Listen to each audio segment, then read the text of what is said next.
Miyapur police station పరిధిలోని హఫీజ్పేటలో విషాదం చోటు చేసుకుంది. 4 ఏళ్ల అభి అనే ఒక బాలుడు ఆడుకుంటూ పొరపాటున నీటి సంపులో అది తిరిగి ఉండడంతో అందులో పడి కూడా మృత్యువాత పడ్డాడు. తన తల్లిదండ్రులు కూలి పని చేసుకుంటారు. ఉదయం సమయంలో వాళ్ళు పని కోసం వెళ్ళినప్పుడు ఎవరు లేని సమయంలో కూడా అతను కింద పడ్డట్టు తెలుస్తోంది. ప్రస్తుతం అయితే అభి మృతదేహాన్ని అయితే కొండాపూర్లోని గవర్నమెంట్ హాస్పిటల్కి తీసుకొచ్చారు. మనం ప్రస్తుతం గవర్నమెంట్ హాస్పిటల్ వద్ద ఉన్నాం. వాళ్ళ తల్లిదండ్రులు, బంధుమిత్రులు అందరూ కూడా రోదనలు మనం వినొచ్చు. అంటే విషాద ఛాయలు అలుముకున్నాయి. ప్రస్తుతం మనం వాళ్ళ తల్లితో మాట్లాడే ప్రయత్నం చేద్దాము. ప్రస్తుతం వాళ్ళ తల్లి అభి వాళ్ళ తల్లి నీలా గారు మనతోనే ఉన్నారు. వారితో మాట్లాడే ప్రయత్నం చేద్దాం. అమ్మ చెప్పండి, ఏ సమయంలో జరిగింది, అసలు ఎలా జరిగిందమ్మా అది? ఎలా జరిగిందో సార్ మాకు కూడా తెలియదు. మేము పనికి వెళ్ళిపోయినాం. పొద్దున్న ఇంటికాడనే ఉన్నారు, పిల్లలు ఉన్నారు ఇంటికాడ. ఒకటికి మాకు ఫోన్ వచ్చింది, పిల్లాడు అట్లా సంపులో పడ్డాడు, ఏడ ఉన్నారు రమ్మని మా తమ్ముడు ఫోన్ చేసిండు. అప్పుడు మేము వచ్చే లోపల పిల్లాడు హాస్పిటల్లో ఉన్నాం సార్. అంటే బాబుకి వయసు ఎంత ఉంటుందమ్మా? 3 నడుస్తుంది. అంటే ప్రమాదం జరిగినప్పుడు ఆ ఘటనా స్థలంలో ఎవరు లేకుండా అమ్మ? అంటే ఎవరు లేకుండే, అందరు పనికి వెళ్ళిపోయారు. అందరు పిల్లలు ఉన్నారు. మా పక్కన పిల్లలే పక్కన వాళ్ళకి తోలుకోరా అని తీసిండ్రంట ఆ సంపులో నుంచి. మాకు కూడా తెలియదు, పిల్లలే చెప్పిండ్రు. మేము పనికి వెళ్ళిపోయాం. అంటే అభి ఎలా ఉండేవాడమ్మా? అంత హుషారుగా ఉండేవాడు? హుషారే ఉండేటోడు. ఎట్లా జరిగిందో ఏమో మాకు కూడా తెలియదు. అట్లా అవుతుందని కూడా మేము అప్పుడు అనుకోలేము కూడా. హుషారే ఉండేటోడు, చాలా హుషారు బాబు. అంటే స్కూల్కి వెళ్తున్నాడమ్మా? స్కూల్ ఈ సంవత్సరంలో జాయిన్ చేసినాం. నిన్న ఒక రోజునే వెళ్ళిండు. ఇలా హాలిడే ఉందని ఇంటికాడే ఉన్నారు. వాళ్ళు ముగ్గురు ఇంటికాడే ఉన్నారు. తరచూ ఆ నీటి సంపద ఏదైతే ఉందో అది ఓపెన్ చేసే ఉంటుందా? అక్కడ ఓపెన్నే ఉండదు. లాక్పోయింది లేదు, దానికి దాని మూసేది లేదు, ఇరిగింది. అది ఓనర్కి చెప్పినాం అది ఇరిగింది వేయించండి అని వాళ్ళు పట్టించుకోలేరు, ఏం చేయించుకోలేరు. వాళ్ళే పట్టించుకుంటలేరని మేము కూడా అట్లనే మర్చిగా ఉన్నాం సార్. మీరు ఏం చేస్తుంటారమ్మా? స్వస్థలం ఎక్కడ? స్లాబ్ పని చేస్తూనే ఉంటాం, కాంక్రీట్ పని, లెవెల్ పని. ఓకే. అంటే జరిగిన ఎంత సమయానికి మీకు తెలిసిందమ్మా? ఎప్పుడు జరిగిందో మాకు 1 గంటలకి తెలిసింది. మా తమ్ముడు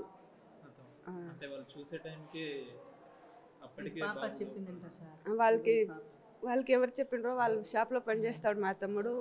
వాడు వచ్చి ఫోన్ చేసిండు, అక్క తమ్మునికి ఎట్లా కొడుకుకి అట్లా అయింది రా అని చెప్తే మేము ఆమీన్పూర్ నుంచి వచ్చినాం సార్. పనికి అక్కడికి వెళ్ళిపోయినాం, దూరంకి వెళ్ళిపోయినాం. అది ఇల్లు మీ సొంత ఇల్లా అమ్మా? కిరాయికే ఉన్నాం. ఎన్ని సంవత్సరాలు? అక్కడ 5 సంవత్సరాలు అవుతుంది, 5-6 సంవత్సరాలు అవుతుంది. ఎంతమంది అమ్మా బాబు? మేము ఆడ ఉండేదా, మా బాబు ఒకడే, 2 అమ్మాయిలు, వీళ్ళిద్దరు. నేను ఆడికొచ్చి 1 ఇయర్ అవుతుందన్నా. నేను వచ్చిన తర్వాత కూడా ఆయనకు కూడా చెప్పిన ఒకసారి 2-3 సార్లు చెప్పినాం, సార్ ఇట్లా డక్కని వేపియండి, మా చిన్న పిల్లలు ఉన్నారు మా కాంపౌండ్లో, ఒకవేళ వాళ్ళకి ఏదైనా అయితే మాకు నష్టం అయింది, మేము అయిపోతాం, నష్టం మాకైతుంది, మీకేం కాదు, మీరు వచ్చి పైసలు తీసుకొని పోతున్నారు, ఇక్కడ ఏమవుతుంది ఏం ప్రాబ్లం అనేది మీరు కొంచెమైనా పట్టించుకోవాలి సార్ ఇక్కడ కాంపౌండ్లో, ఎందుకంటే మీ ప్లేస్లో మేము ఉంటున్నాం కాబట్టి మీరు కొంచెం రెస్పాన్స్ అయినా మీరు తీసుకోవాలి అని మేము కూడా చెప్పడం జరిగింది ఆయనకు. మేము చెప్పిన తర్వాత కూడా ఆయన సరే వేపిస్తా, కొద్ది రోజుల తర్వాత వేపిస్తా, నాకు అమౌంట్ టైట్ ఉంది, అది టైట్ ఉంది, ఇది టైట్ ఉందని ఆయన చెప్పి మాకు ఏదో ఒక రీజన్ చెప్పి వెళ్ళిపోయేటోడు ఆయన. కానీ ఆడ ఏమవుతుంది ఏమనేది అసలు ఆయన రెస్పాన్స్ అనేది తీసుకోడు. ఎప్పుడైనా వచ్చి కిరాయి ఇవ్వకపోతే మా లేడీస్ ముందు ఇష్టం వచ్చినట్టు మాట్లాడేటోడు ఆయన. ఏదైనా ఉంటే ఈ సమస్య ఉందని వాటి గురించి మేము చెప్తే ఆయన డైరెక్ట్ చెప్పేటోడు, నా దగ్గర పైసలు లేదు, ఇప్పుడు నేను తర్వాత వేపిస్తా, మీరు ఇష్టం ఉంటే మీరు ఉండండి, లేకుంటే ఖాళీ చేయండి అని చెప్పేటోడు. మేము ఆల్రెడీ ఆయనకు చెప్పినాం 2-3 సార్లు, ఇట్లా ప్రాబ్లం అవుతుంది మాకు, ఇక్కడ సంపు ఇట్లా డక్కన్ ఓపెన్ ఉంది, మేము ఖాళీ చేసుకుంటామని చెప్తే ఆయన ఏమనేటోడు మాకు ఒకటే మాట, ఇంకో 2 నెలల తర్వాత చేయండి, ఇంకో 3 నెలల తర్వాత చేయండి అని మాకు ఆయననే చెప్పి మరి ఆడ ఉండేటోడు, ఉండిపించినటోడు ఆయన. కానీ ఖాళీ చేసుకుంటామని చెప్తే 2-3 నెలల తర్వాత చేసుకోండి, నేను బిల్డింగ్ కడుతున్నా, హాస్టల్ పెడుతున్నా అని చెప్పి ఆయననే చెప్పేటోడు, ఆయననే ఉండిపించాడు. మాకు కూడా ఉండిపించిన తర్వాత కూడా మేము చెప్పినాం, సార్ మీరు సరే మేము ఉంటాం, మీరు ఎన్ని రోజులు ఉండమంటే మేము ఉంటాం, కానీ ఆ డక్ అనేది ఏముందో అది వేపియండి, ఎందుకంటే చిన్న పిల్లలు ఉన్నారు కాంపౌండ్లో, మేమందరం కూలి పని చేసి బతికేటోళ్ళం, మేమందరం కూలి పనికి వెళ్ళిపోతాం, చిన్న పిల్లలు ఉన్నారు ఇంట్లో, వాళ్ళకి ఏమైనా ప్రాబ్లం అయితే మాకు ఇబ్బంది అవుతుందని మేము చెప్పడం జరిగింది ఆయనకు. ఎన్నోసార్లు చెప్పడం జరిగింది కానీ ఆయన పట్టించుకోవాలన్నా. ఇన్నిసార్లు చెప్పినా కూడా అదే ఎన్నోసార్లు చెప్పినా మేము ఇట్లా ప్రాబ్లం ఉంది తీసుకోండి, మాకు కొంచెం ఇప్పుడు కాదు వచ్చి అమౌంట్ పైసలు ఏముందో అవి తీసుకొని వెళ్ళిపోయేటోడు. కానీ మేము పక్కనే ఆయన ఉండేటోడు, మళ్ళీ దూరం కూడా ఉండేటోడు కాదు ఆయన. మా పక్కల ఇంకో 2-3 బిల్డింగ్ తర్వాత ఆయన ఉండేటోడు. ఆయన ఇంటికి వెళ్ళి కూడా చెప్పడం జరిగింది, ఇట్లా ఆ డక్కని వేపియండి, లేకపోతే ఏదైనా ప్రాబ్లం అయితే మాకు ఇబ్బంది అవుతుందని చెప్పినా కూడా అసలు పట్టించుకునేటోడు కాదు. ఆ మొత్తానికి మీరు ఉంటే ఉండండి, లేకపోతే వెళ్ళండి అని చెప్పాడు.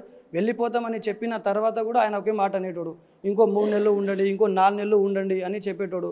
సరే ఉండమని చెప్పట్లా, ఉంటాం, కానీ ఆ కంపౌండ్లో ఏదైతే చిన్న చిన్న ప్రాబ్లమ్స్ ఉన్నాయో అవి కొంచెం క్లియర్ చేయండి సార్, మేము ఉంటామని చెప్పినా కూడా ఆయన సరే చేపిస్తా అని చెప్పి వెళ్ళిపోయేటోడు. కానీ ఆ ప్రాబ్లం అనేది క్లియర్ చేయలేడు ఆయన.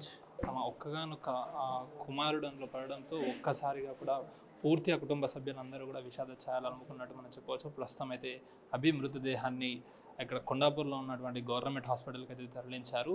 అంటే ప్రతిరోజుగానే వాళ్ళు కూలి పనులకి వెళ్తుంటారు. అక్కడ అభి రోజు ఆడుకుంటూ ఉంటాడు.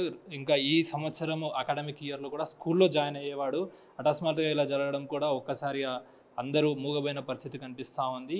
తమ యజమానికి ఎప్పటికప్పుడు వాళ్ళు ఆ నీటి సంపు యొక్క డోర్ బంద్ చేయండి అంటే లాక్ చేయండి అని చెప్తున్నా కూడా వాళ్ళు పట్టించుకోకుండా అలాగే ఉన్నారంటూ కూడా వాళ్ళ తల్లిదండ్రులు ఆ కన్నీరు మున్నీరవుతున్న పరిస్థితి కనిపిస్తూ ఉంది. వీడియో జర్నలిస్ట్ హరీష్తో అక్రమ్ బిగ్ టీవీ, కొండాపూర్.